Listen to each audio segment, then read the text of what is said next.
Sasa baada ya salamu hizo za baraza, nipende sasa kualika baba mwazama na washamu maaskofu wote tuje tumtakie mkono wa heri mwenzetu baba Askofu Christopher Ndizeye.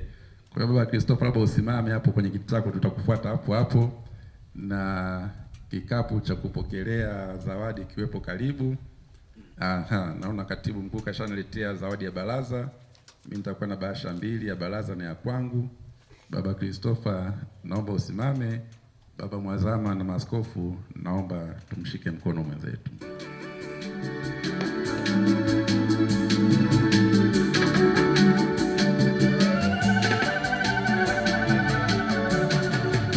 Kama ulivyowekewa nyota za angani, ninaomba Bwana uyajaze baraka maisha yangu. Kama ulivyowekewa nyota za angani, ninaomba Bwana uyajaze.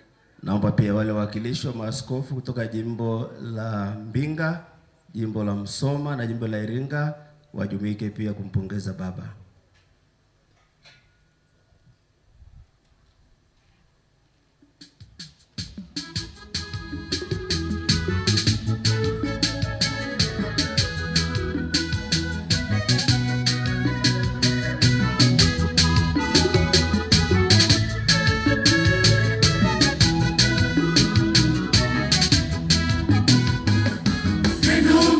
Nimelitaka kwa Bwana, nalo ndilo nitakalolitafuta.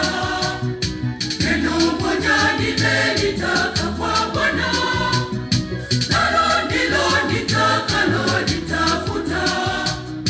Nikae nyumbani mwa Bwana siku zote za maisha yangu. Leo ni jubilei, ya miaka 20 na tena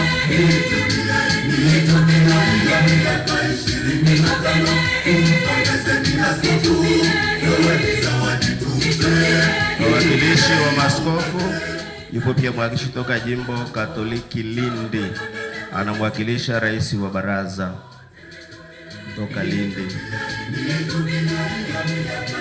Naomba wale taasisi za baraza la maaskofu Katoliki Tanzania muungane katika kumpongeza baba.